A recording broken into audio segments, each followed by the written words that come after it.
Hi, friends. Welcome. My name is Sarah Chancey. I'm the founder behind Chancey Charm. We're a national wedding planning and design firm with planners located across the country, serving clients domestically and internationally.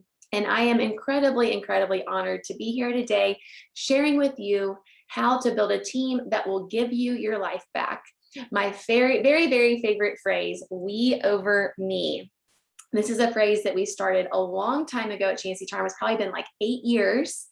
And today I'm going to show you why we over me, building your dreams and your team together is the best way to get your life back, build your business, build a business that's sustainable, life-giving. So let's kind of dive in. Before we really start covering the main content, I want to give a little background here because some of you might be thinking, what is Chancey Charm? Chancey Charm, as I said, is a wedding planning and design firm. We've been in business for over 10 years, almost 11, and we have served over 750 couples as a team. We've been published over 200 times as a team. We have 13 domestic locations, and now we are also serving clients internationally. We have a large team that I mentor personally, and I have the incredible honor of educating over 5,000 new and established planners via my Wedding Planner Academy. Now, the crazy thing is, all of this is virtual. It's all virtual. I do have some pictures of my team that I want to share.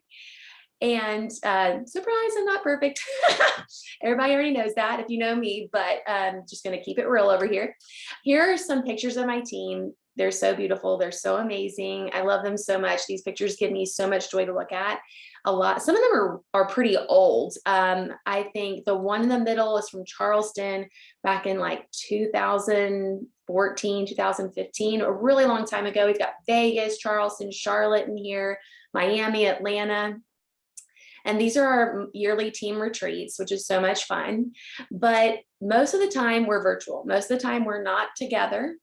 We do have teams obviously together on the wedding day in different cities, but this is a completely virtual team. And so I hope that that excites you, that what I'm going to be teaching today can be done anywhere. You can get a support team anywhere. You can grow your business no matter where you are. I am so passionate about this. I am so passionate about helping people build a business that they love, that gives them freedom and flexibility to focus on their family, to do what they love. And that might be the very last thing you think of when you think of having a big business with a large team. But I've built something that not just supports my dreams, but it supports the dreams of everyone on my team. And everyone is right where they need to be on the team in their position. And it works together so beautifully. So today I'm going to dive into why growing a team for your business is so key to your long-term success and your life balance. I'm going to give you some simple, actionable steps to move towards this goal for your business right where you are. And so I actually have a worksheet that goes along with my presentation.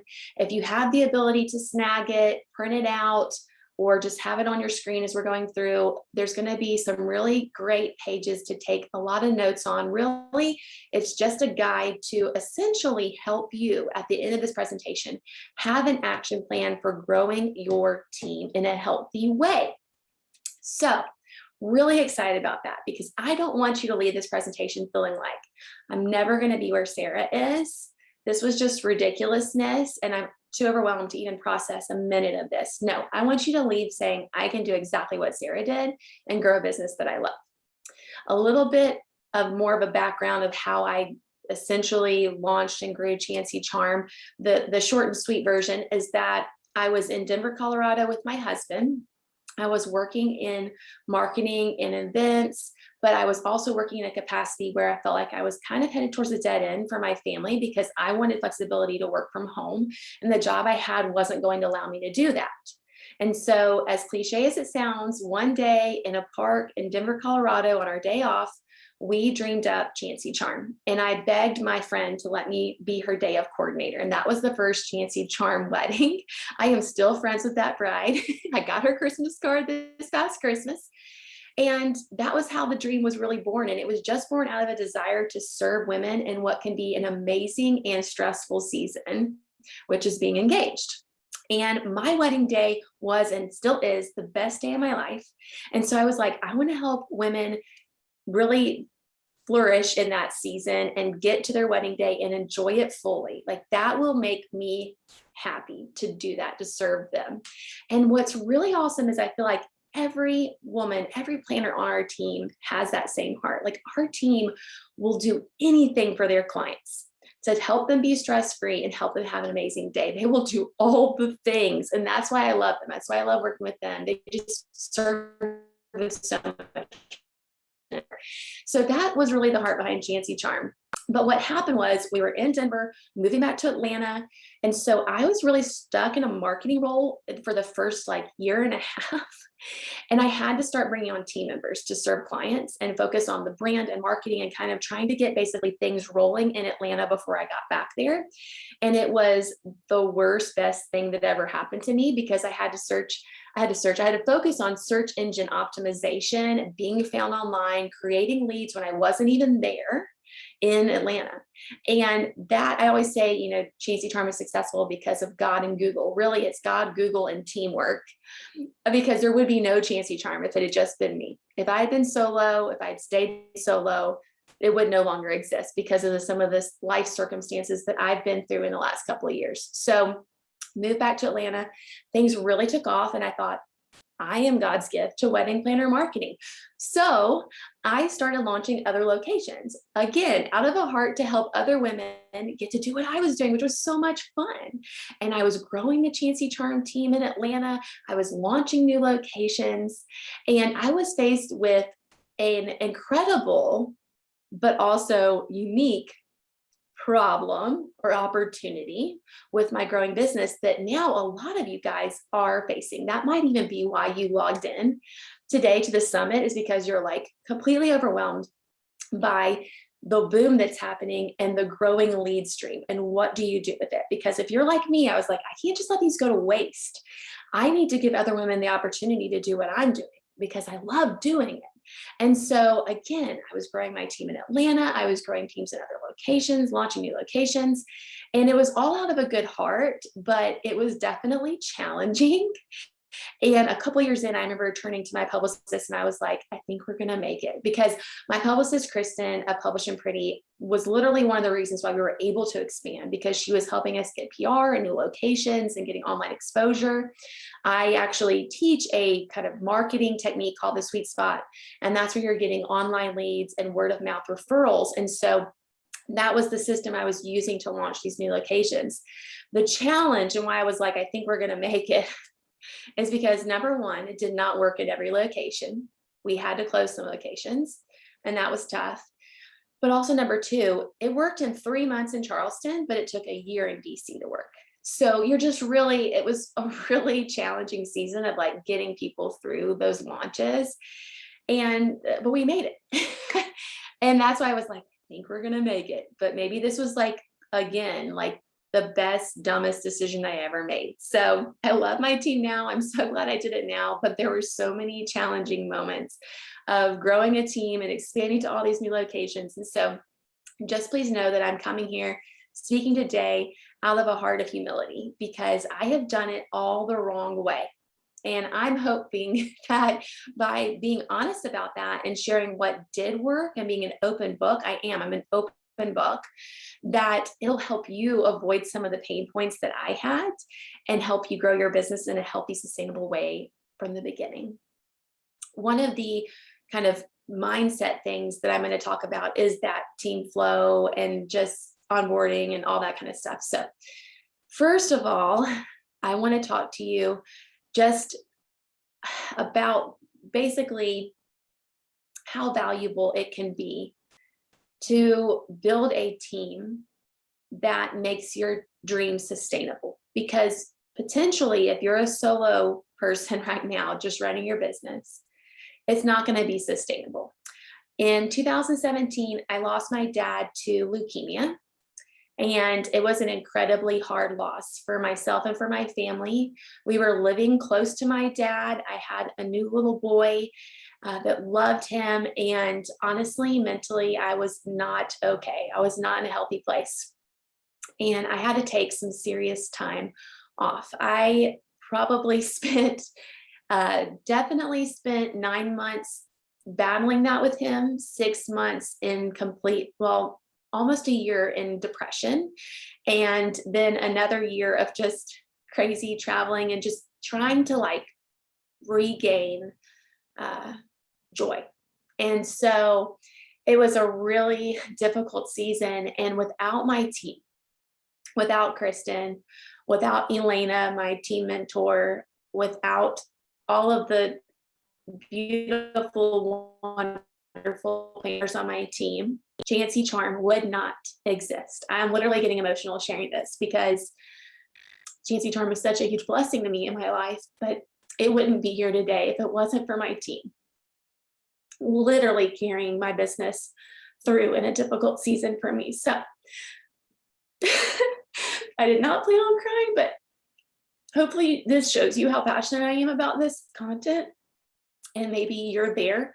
Maybe you're actually in the middle of a life crisis, and maybe you're in the middle of a divorce, or you have a parent that's sick or a child that's sick. And I hope that this is a blessing to you. I hope that this is a blueprint that takes some stress off of you. So let's regain composure and dive in. So the first thing that I think is so important before you start onboarding other planners, photographers, florists, or whatever you do is to form what I call a vendor support team. My vendor support team has been invaluable to me. I work with them on a daily basis. Some have come, some have gone. I have kind of transitioned, and be completely honest with you in terms of like how consistently I have this vendor support team in its full capacity. But on the screen, I have 3 different positions that you can use to form or look for to form your own vendor support team. So bookkeeping was the very first thing I handed off because girlfriend does not like math. I do not like math. And I was like, I'm out. I've got to hand this off. So bookkeeping was the very first thing that I handed off to someone else. And I still have that same bookkeeper. She's so amazing. At the tax season's coming up, and she connects with my accountant directly, and they just do it's beautiful. I don't have to worry. So that gave me so much time back. And I know you might be thinking, Sarah, I cannot afford to hire a bookkeeper, but this crazy thing happens when you free up time because you're using someone and contracting someone who's going to do it better than you can do it, is that then you're freed up to do things that only you can do. And potentially those things are probably sales and making money. So it will pay for itself. Make the sacrifice, move forward on bookkeeping. So you have in your worksheet a little page where you can kind of map this out. And I'd love for you to write down like which order you're going to hand these things off with, because maybe you love numbers. Good for you. And I'm jealous. And you're like, no, I want to keep bookkeeping, but I'd love to hand off social media management. I'm actually doing social media right now, but I've had a couple of different people come on and do social media for me, especially in busy seasons. And y'all, they did such a better job than me. I'm just gonna be honest. So that's something that's great to hand off. PR, like I said, my publicist makes so much more sense for me to hand weddings and galleries over to her. My team, we actually have a form. It's like seamless. They fill out the form with all the vendor information. We send it to Kristen. She takes it. She gets it published somewhere amazing. She knows exactly what it's a fit for. It's stress-free. We are getting online exposure. It's helping our search optimization, all the things. So that's been fun. But one of the things I didn't list on here is that, as I said, I had a very rough season where I needed to essentially tap out mentally and emotionally. I was on empty, so I had nothing to give my team. And I called my friend Elena Balcom. She is just such an amazing, incredible, sweet person. And I was like, I need someone to mentor my team and mentor me. And she came on for a couple of years and was just such a breath of fresh air and did such an incredible job and touched, I think, everyone on the team. We all loved her. It was such a blessing to have her. And she's transitioned on to a new season in her life, but wow, like I needed that in that season. So I also have an amazing photographer that's a part of the vendor support team. So, but that's someone I use really for retreats and that kind of thing. So again, vendor support team is just basically people you can contract out to help take some things off of your plate so that you can do what only you can do. So next, we're going to talk about growing your team. Your service team is really what it is. And this is what people are really focused on when they think about team growth. And they always come to me, and this is one of their very first questions is, how do you find good team members? How do you find new team members? Well, these are my top three places to find new team members. The first one is team recommendations, because if you have a healthy team, let me say that again. If you have a healthy team, then that's a great place to get some recommendations from. If your team is not healthy, you might need to start working towards getting some healthy team members on your own before you take team recommendations. And I say that because I had a really hard time with HR in the beginning of Chancey Charm. And it took me so long to realize, like, I'm not evil, they're not evil. It's just that personalities are not jiving well together. Like their personality and my personality don't work well together. So it took me years to figure out who was my ideal team member, who am I going to work the best with. And that's a thing. And it is nothing against those amazing women who helped build Chancey Charm. It's just that we did not work well together, and that's okay. And it took me a really long time to realize that. But when I did, I started finding team members that were a better fit for me to work with. And then those team members were great team members to get recommendations from, because they had friends that also similarly worked in that same capacity. It's just like a thing, it's a vibe. So recently, I'm not onboarding new planners, but recently I onboarded a new planner in Virginia because I had two team members that were like, this lady is amazing. She's a perfect fit for Chancey Charm. They both emailed me about her. So I was like, okay, I'm going to get on a call with her. And of course I was like in love. I was like, she's amazing. She's perfect. Yes, we have to work together, even though I wasn't going to onboard any more planners there. So, it's been a blessing to have a team that can recommend people who they know, like, this is a culture fit for Chancey Charm. So if you have a healthy team recommendations are a great place to get new team members from. But if you're launching new locations, that's a little hard because you might not know people there. And that's where I use LinkedIn. I have found the most amazing planners on LinkedIn. I think people on LinkedIn are generally there because they're serious about their career. And so I would run very affordable, cheap ads on LinkedIn. And I found some of my very best planners on LinkedIn via those ads. People can apply. It's awesome. So that's been a huge blessing for my business. And I don't think it's something that a lot of wedding industry people think about using, but it's huge. And then of course, social media. I'm not a huge announcement on social media to find people,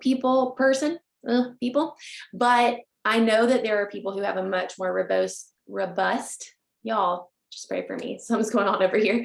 They have a much more established social media audience, and that would be a great place to find someone who's a fit. So I didn't want to not include it because I know it can be a great fit for certain people. So now that you have established an amazing team, now what? And I think that it can be really, really overwhelming when you finally get this team to, kind of basically say, okay, now all these people are looking at me and what do I do? With Chancey Charm currently, we are not bringing on planners that our planners have to have 2 years of experience to join the team, because I'm in a place where team training is a little bit difficult for me from a time management perspective with my family. But there was a time where I was bringing on members who were newer to planning. And so helping them get a footing and train was very important. So I started building something called a best practices guide, which is a giant 80-page Google Drive document where I just started writing everything that I ever thought was important for planning weddings. It became really overwhelming, really bulky. No one was using it. I'm like recording videos like a mad person. It was crazy. Took so much of my time. The ironic thing is that now that is what a lot of the content that's in the academy. So it full circle worked out for me that I did this. But do you want to do that? No. I would not recommend that for you, probably. If you're trying to scale and give things away and get your life back, diving into making training probably doesn't make sense for you, which is why on this page I have training resources. Do not reinvent the wheel. Find someone in your field who is an incredible educator. See if they have resources you can purchase for your team. Reach out to them, see if they'll do a team training. Educators love that kind of thing. Say, hey, I want to use this with my team. Is this okay for me to use with my team? Or do I need to purchase it multiple times for all these new planners? Like, just get creative. Don't be shy. Reach out. Don't reinvent the wheel. Work something out with an educator so that you don't have to create all those resources. You can just use what's already out there. Work. The other thing that I use is to have a cohesive client experience. I use a CRM. As I said, I had this giant document with all this information on it. It was totally overwhelming for my planning team. They probably half of them never read it, which I do not judge them for that. They're contractors, they're licensees. Legally, they're not required to look at my best practices guide. But I was so thrilled when I started looking for CRMs to find Aisle Planner, because Aisle Planner allowed me to take my to-do list that I believed was great for all of our clients and import it in as a template. And then the questions we asked for design consultations, they were imported into that to-do list. And I was able to essentially take my best practices guide and start putting it into the program they were going to use with each client to ensure a more cohesive client experience from like Atlanta to New York.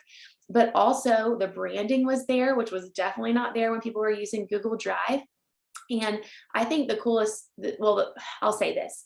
I love that I could hop in somewhere and kind of get a feel for what kind of budgets we were working with in a location, especially a new location, to make sure I was targeting our target client online and social media, or trying to raise the bar with our target client. But also, if a planner on our team got sick, we had the ability to log in and get the information we needed for their wedding day. So that's a pretty cool little insurance plan. So the other thing that I really encourage you to do as you build your team and start to basically set new standards in how you're going to operate as a team is to create community. You really want to connect your team. You want them cheering each other on. You want them supporting each other. And the ways that we've been able to do this, I think I mentioned earlier, we have a yearly team retreat, which has been rocky now because of the pandemic, but that was really great, getting face to face once a year, but that's not feasible when you have a virtual team. So every month we would do a monthly team call where we were either doing an education session or asking questions or problem solving for clients. We also did happy hours where we were just getting on and chatting, which was super fun and just really nice when you're working virtually. And then I think even more valuable than the team calls is our Slack channel. It's 24/7 available for people to ask questions. They don't have to feel like they're bugging anyone via text message or emailing someone waiting for a reply. And really, in terms of growing your team, this is such an incredible way to stop the bottleneck that happens when there's one leader that everyone's asking questions to, because essentially my team's getting on Slack, and yes, they are sharing personal updates because I love that. I also love gifts. So lots of those on there. I'm celebrating their wins, publications, new reviews, we're sharing those, cheering each other on, but people ask questions and someone else answers those questions before I even can do that. And that has been invaluable in terms of just keeping things moving and not bottlenecked in my email inbox. And if you are growing your team, then you know what I'm talking about, because that's how it started. And that's how, this Slack channel really just freed me from that never-ending email inbox of questions. Instead, people could ask a question, someone else could answer, or if I answered, everyone saw that answer. So the same question wasn't asked 20 times. It's life-changing, life-changing. So I do have a marketing and team growth resource bundle and community that I would love for you to join. It's 25% off with the code CEO Pass. for making it through this presentation. I hope and pray that you guys are blessed by this, that you feel like you're leaving this presentation with a really great action plan for growing your business, that it's not so magical and like unattainable anymore for you, that you're just like, okay, I can do this. I can start contracting these people out. I can start building a vendor team. I can start looking for new team members. And when I do, I can use this program. I can find this training resource. I can do Slack. I can do this. I hope that you feel like you can do this, that you can get your life back, that you can build a business that's sustainable, that's still there for you 5 years after your tragedy happens, that you still have a business because you took the time to build a team that supported that dream, no matter what was going on with you. And I hope and pray that you get to do that. If you are interested in chatting with me more, learning more marketing techniques, that's what the resource bundle and the community pass are all about. I'd love for you to hop in there. We have a really great time, and it's just full of women who are like, they're going for it. They are doing it. And yeah, thank you so much for joining me, for taking time out of your busy day. I know we have all got so much going on in January and February, March. It's like that first of the quarter of the year where you're trying to make all your goals happen. And I just really appreciate you taking time to hang out with me. And yeah, again, just hope you're blessed. Thanks for coming.